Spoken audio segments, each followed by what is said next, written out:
Sean bienvenidos al grupo ISDIC de Educators. En el presente video se pretende abordar de la mejor forma una línea de tiempo que habla especialmente sobre la discapacidad, desde la Edad Antigua hasta la modernidad. Ahora bien, hablemos de la Edad Antigua. En esta época se destaca más que en los relatos algunas historias, pero antes de continuar no debemos olvidar algunos datos importantes para entender mejor las circunstancias de aquella remota época. En las primeras sociedades se llevaba a pensar que las personas con discapacidad eran abandonadas o muertas por considerarse una carga.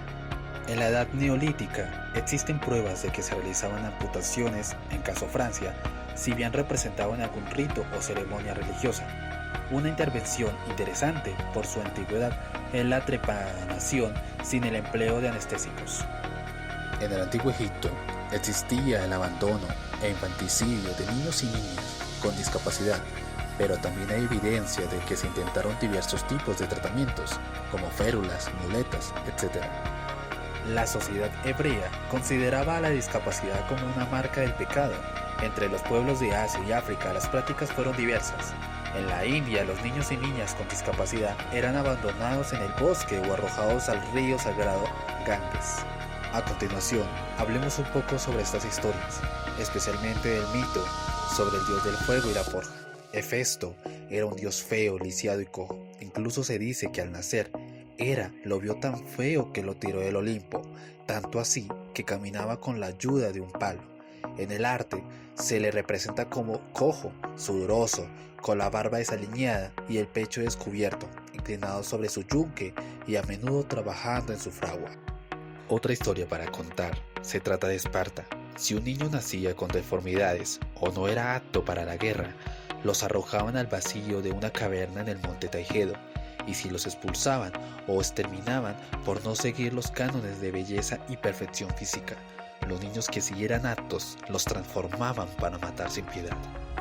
Lo siguiente a seguir es hablar de la época de la Edad Media y Renacimiento. Antes que nada, hablemos de algunos datos importantes, como por ejemplo, el cristianismo fue en primer momento una religión de quienes carecían de privilegios, esclavos, mujeres, personas con discapacidad, y por lo tanto las obras benéficas que realizaban eran funcionales para su capacidad de atracción y supervivencia en una época de persecución por parte de las autoridades. El cristianismo prohibía el infanticidio y creía que la discapacidad era una marca del pecado. La posición frente a la discapacidad durante este periodo, fuertemente influenciada por la Iglesia, fue ambivalente. Por un lado se condenaba el infanticidio, mientras que por el otro las personas consideradas deformes, anormales o defectuosas eran víctimas de rechazo y persecución por parte de las autoridades civiles y religiosas. Las personas con discapacidad eran confundidas con los locos, herejes, brujas, delincuentes, vagos y prostitutas. En el siglo XIV, los nacidos con discapacidad física, sensorial o mental, tales como sordera, ceguera, parálisis o cuadriplegia, eran confinados en encierros. Durante este periodo, las personas con discapacidad fueron consideradas un pretexto enviado por Dios para que los normales pudieran expiar la culpa por sus pecados a través de realizar obras benéficas. En el siglo XV se crearon las primeras instituciones psiquiátricas. El impulsor fue el religioso Juan Gilberto Joffre. En Inglaterra comenzaban a darse las condiciones que llevarían al establecimiento de una economía capitalista en los siglos siguientes. Esto también se observa en la actitud hacia las personas con discapacidad. A menudo los padres cedían sus propiedades a sus hijos tras obligarlos a firmar un contrato de compensación que evitaba que fueran echados de su propiedad. Así los hijos debían ocuparse de sus padres mayores que a veces solían tener discapacidades físicas o sensoriales como consecuencia de su edad.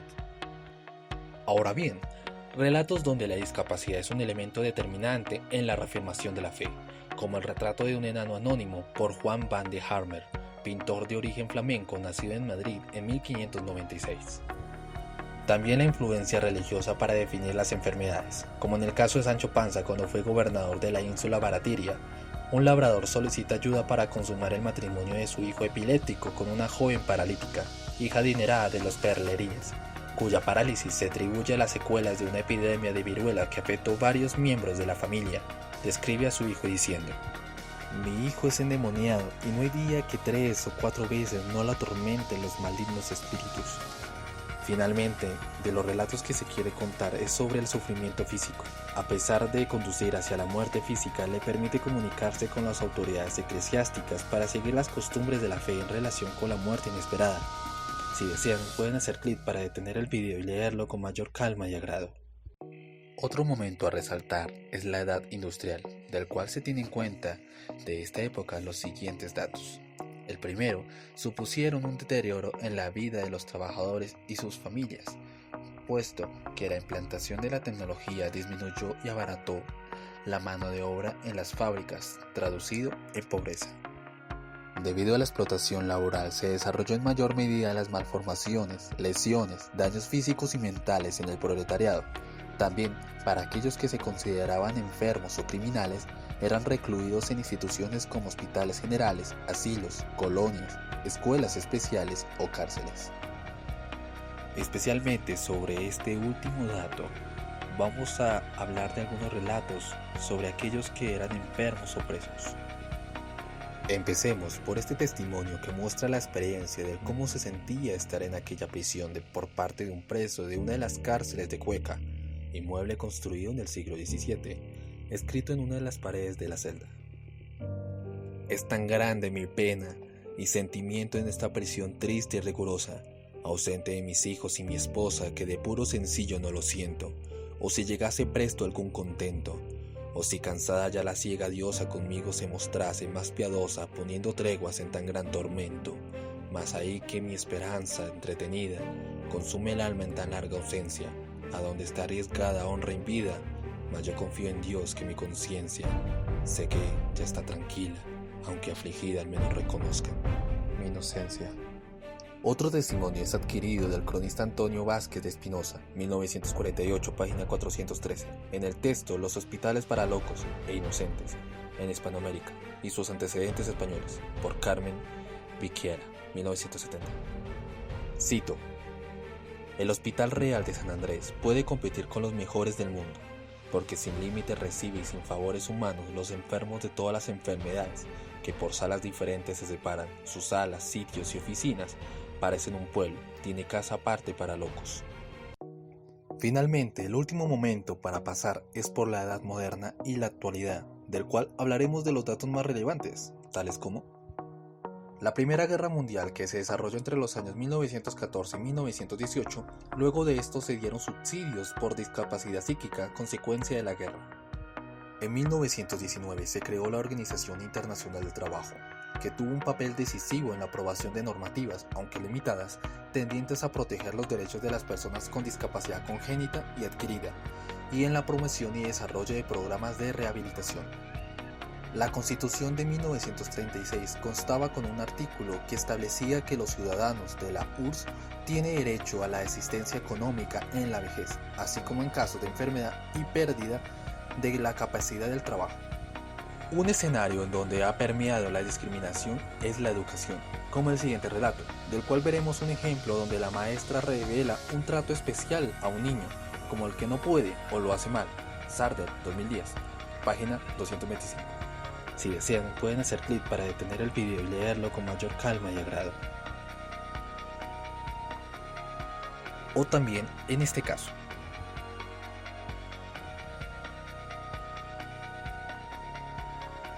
en fin, estos casos se presentan por todo el mundo, como son los casos de la explotación, abuso, violación, abusos familiares o abandono.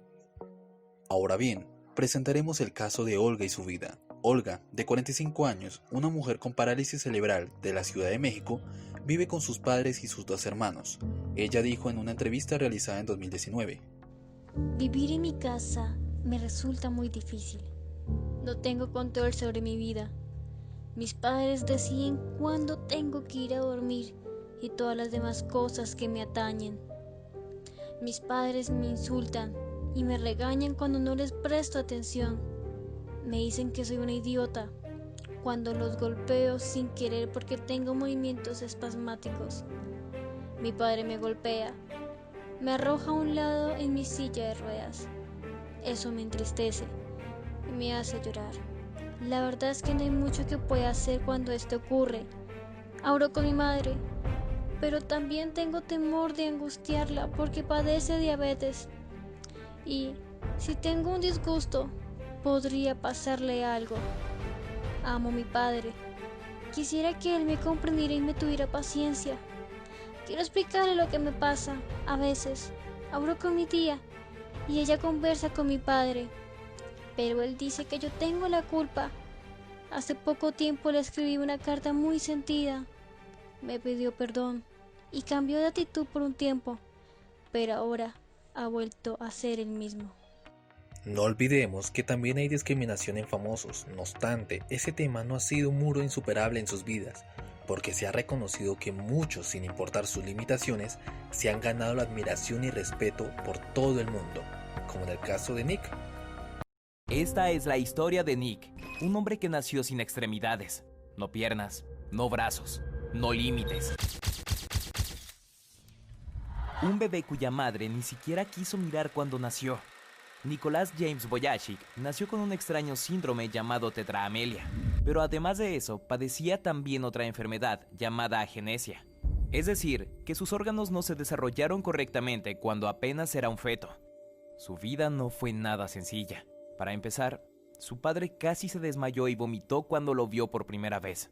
«Llévenselo, no quiero tocarlo ni verlo», dijo. En la escuela, Nick no solo tenía problemas con actividades cotidianas como caminar, subir escaleras, comer y jugar en el recreo, sino que aparte tenía que lidiar con el constante bullying que le hacían. Era objeto de constantes burlas y acoso escolar por parte de sus compañeros, quienes lo humillaban y ponían crueles apodos como el fenómeno, el demonio y el monstruo, entre muchos otros. Y cuando su única preocupación debió ser solo disfrutar, jugar, reír y ser feliz, entró en una terrible depresión que lo llevó a perder las ganas de vivir y desear solo estar muerto. A los 8 años ya tenía deseos de suicidarse y a los 10 años intentó hacerlo. Buscó ahogarse en su propia bañera, ya que sentía que no valía nada y que siempre sería una carga para sus padres. Su deseo de ser aceptado por sus papás y compañeros era igual que el de cualquier niño. Muchas veces yo me burlaba de mí mismo para que los insultos dolieran menos. Nick bromeaba sobre su condición para ver si así encajaba un poco, pero aún así siempre tenía días malos, donde se ocultaba entre los arbustos o en los salones de clase para evitar que lastimaran sus sentimientos y ser objeto de burlas. Pensaba que él jamás iba a encontrar a alguien que lo amara, ya que ni siquiera tenía brazos con cuales acariciar a la chica de sus sueños, o cómo jugaría con sus hijos si no tenía piernas para hacerlo. Pero de pronto pasó lo inesperado. Al tratar de hablar con sus compañeros de clase y demostrarles que no era un alienígena como le decían, encontró el propósito de su vida, ya que un tiempo después, esas conversaciones con sus compañeros acerca de la forma con que lidiaba con el mundo se transformaron en pláticas para grupos de estudiantes y conferencias para jóvenes en las iglesias. Incluso cuando decidió convertir sus pláticas públicas en su profesión, sus padres cuestionaron su decisión, ya que pensaron que fracasaría debido a su condición. Afortunadamente, su convicción de salir adelante sirvió para inspirar y dar esperanza a quienes enfrentan terribles retos en sus vidas. Entonces, no olvidemos que aún hay esperanza. Y no solo alguien reconocido por todo el mundo ha sido capaz de demostrar algo distinto. Por parte de Educators, les decimos muchas gracias por su atención.